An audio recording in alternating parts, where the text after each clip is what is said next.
내가 어느 순간 걔한테 너무 화를 내고 있어서 그러니까 화내고 무시하는 게 있어서 내가 바뀌어야 되겠다. 그러면 내가 더 기분이 안 좋아지잖아요.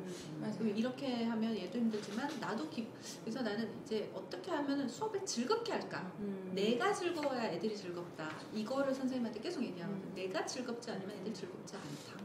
그래서 내가 즐겁게 하다 보면 얘한테 화낼 일도 더 줄어들고 얘도 선생님하고도 즐겁게 수업을 할 수 있기 때문에 일단 인사도 되게 밝게 하고 목소리도 되게 밝게 하고 이게 작은 거 같은데 굉장히 중요해요. 나의 텐션을 조금 높여주는 거, 내가 기분이 조금 좋아지는 거. 그러면 진짜 희한하게 안 힘들게 수업이 되더라고요. 그래서 그렇지만 그 속도가 늘어지진 않거든요. 아이들한테 규칙이 처음부터 그래서 첫날 되게 중요하고 수업 태도 아까 얘기했잖아요.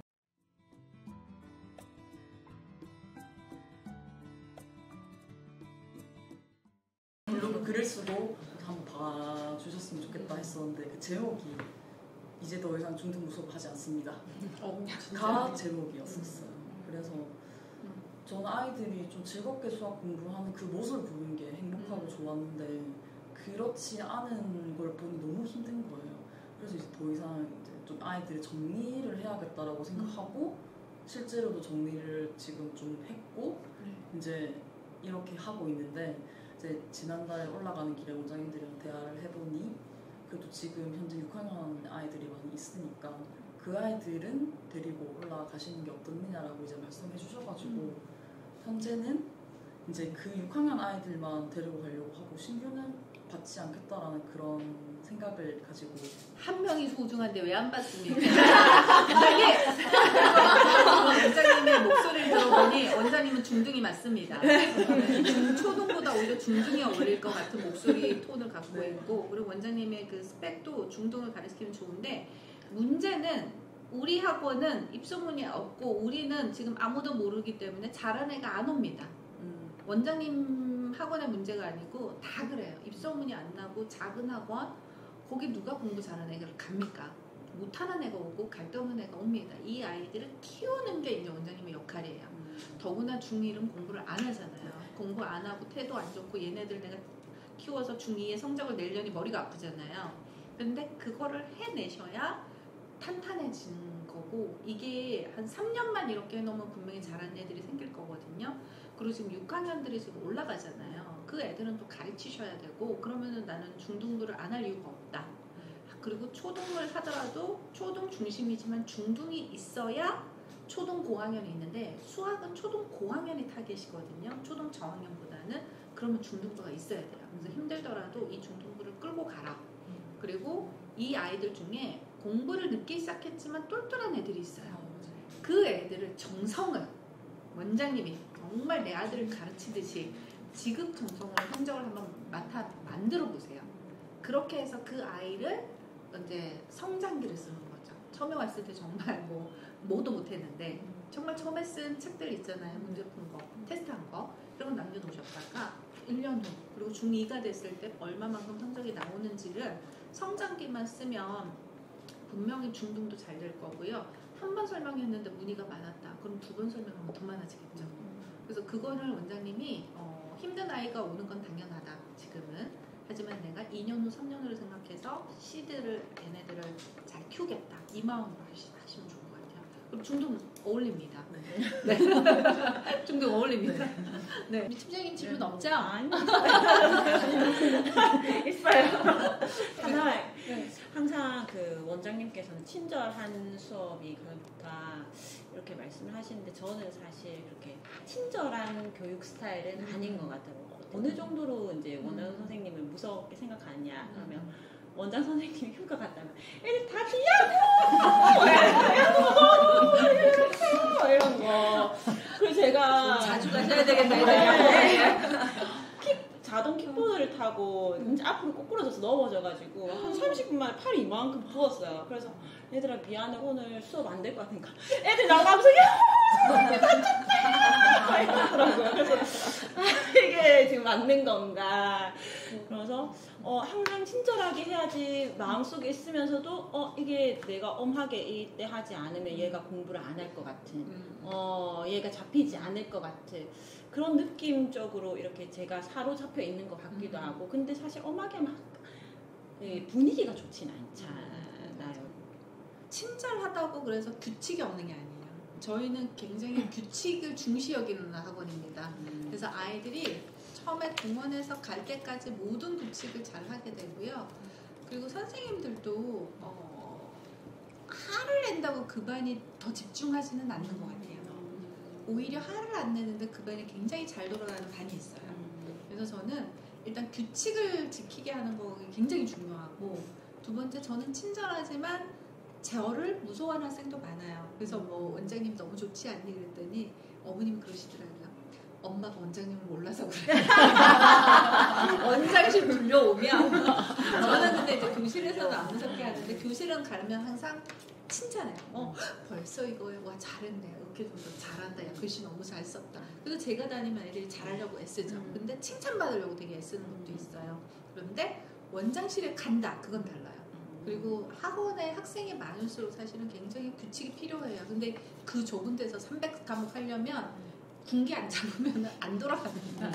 그래서 원장님을 조금 엄한 한 명 정도는 엄해도 괜찮다. 근데 엄한데 원장님을 좋아하게 해야 돼요. 근데 그거예요. 친절한데 원장님이 안 좋아. 친절한데 저 사람은 그냥 친절해로 끝날 수도 있잖아요. 친절하고 좋아하거나 엄한데 좋아하게 하거나 재미있게 좋아하거나 포인트는 아이들이 나를 잘 따라오고 하거나 좋아하게 만드는 거. 이 원장님은 나를 정말 좋아하게 한다라는 거. 이게 포인트예요. 근데 원장님은 엄하기도 하지만 아이들이 또 좋아도 하는 것 같아요. 그죠? 그게 재밌어. 그죠? 재밌어 하는 게 있어요. 그게 엄하기만 하면은 이미 거기 100명은 뭐예요? 50명도 못 해요. 그래서 그거는 분명히 원장님이 엄하게는 하지만 그 안에서 원장님이 재미있거나 그 안에서 아이들한테 관심을 보여주거나 이게 있기 때문에 가능하다. 그리고 아직 젊어서 그래요. 젊을수록 엄합니다. 아직 젊어서 그래요. 저도 젊을 때는 더 엄했어요.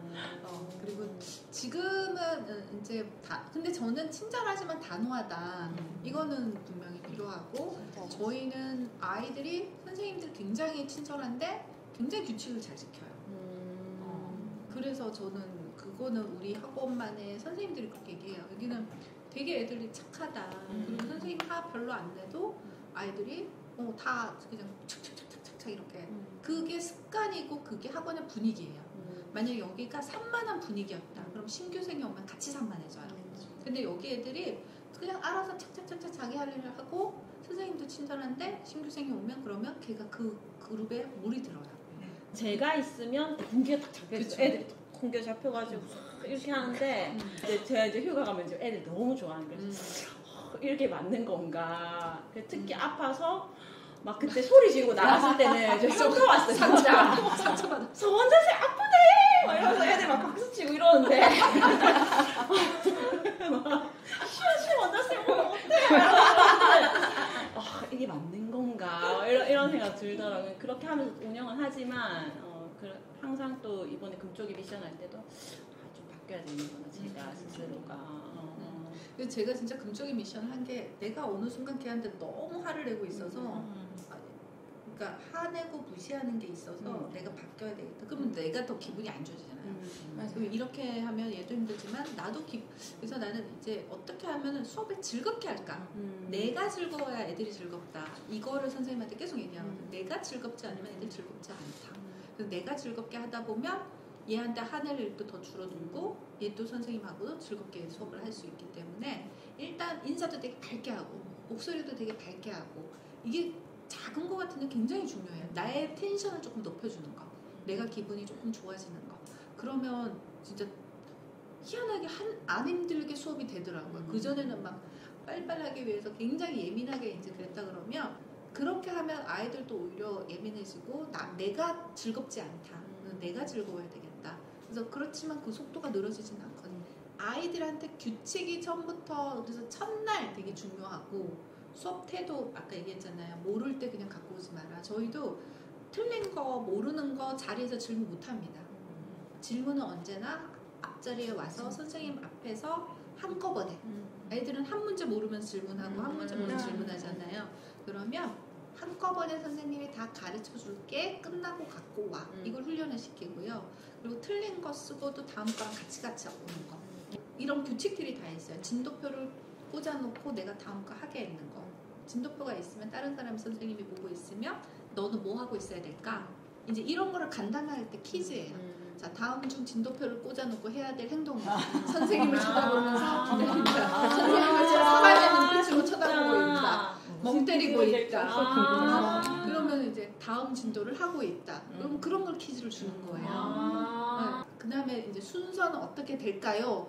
뭐하고 뭐 섀도잉은 뭘까요? 뭐 섀도잉 하는 방법은 듣고 따라한다. 뭐 들으면서 같은 속도로 따라한다. 이런 게 이제 간담회 퀴즈가 되는 거예요. 간담회 할 때 초대 한번 해주세요. 간담회 안 돼도 여쭤보고 싶어. 우리 애들 앉을 자리도 없어. 간담회 여기서 하는데 터지는 줄 알았어요, 진짜. 간담회 정말 해보고 싶은데 네. 말씀하시고 피드도 보고 그래 내가 이걸 꼭 해봐야 되는데 좀 네. 너무 감이 너무 막연한 거예요. 네네. 차라리 학부모 설명이 이해가 되는데. 근데 간담회는 그냥 애들과 즐겁게 시간을 보내는데 우리 학원에서 해야 될 규칙들을 퀴즈로 다 알려주는 거예요. 선생님이 학원 수업할 때 잔소리 할 거를 다 간담회 때 하는데 잔소리로 아닌 퀴즈로. 그래서 맞추면 선물 주고. 그래서 이게 뭔가 잔치가 파티는 아니지만 반 파티 같은 느낌이 들게 막 질문 막 하고 막 얘기 물어보고 선물 막 주고 그렇게 하고 이제 마지막에는 진짜 선물 다 줘서 보내고 그렇게 하거든요. 수업은 안 하시고. 네? 수업은 안 하시고. 그날은 수업 없어요. 그날은 수업 없다라는 걸 간담회를 1년에 한 많아야 2번 하거든요. 그러니까 그때는 공지합니다. 수업보다 더 중요한 얘기를 하기 때문에 꼭 보내주세요. 그리고 학년별로 달라지기 때문에 학년에 맞춰주세요. 그래서 제가 간담회를 6타임을 했거든요. 하루에. 그래서 왜냐하면 우리는 공간이 없기 때문에 여기서 하려면 한꺼번에 할 수가 없어요. 그래서 1, 2학년만 같이 하고 나머지 3학년 따로, 4학년 따로, 5학년 따로, 6학년 따로, 중학생 따로 해야 공간이 나와요. 그래도 막 여기 앉을 자리가 없어서 뭐 5학년들은 막 한 50명씩 이렇게 되니까 50명이 있거든요. 그 다음에 방학 특강 같은 경우는 그때 왜 해야 되는지 방학을 특강을 한 친구와 안 한 친구 그럼 결석을 왜 하면 안 되는지 결석을 1년 했을 때 진도가 얼마나 늦어지는가 수치로 보여주는 거예요. 그리고 내가 하고 싶은 얘기는 다 그냥 퀴즈로 담는 거예요. 하반기에는 이제 선배님 불러서 내가 할 잔소리를 이제 해주는데 공부 왜 해야 되는지 그런 것도 선배님들 부르는데 원장님 하고 싶은 얘기를 아이들을 단체로 얘기한다 이렇게 생각하시면 돼요. 근데 즐겁게 한다. 네, 수업 시간에 잔소리를 즐겁게 풀어내는 게 간담회다.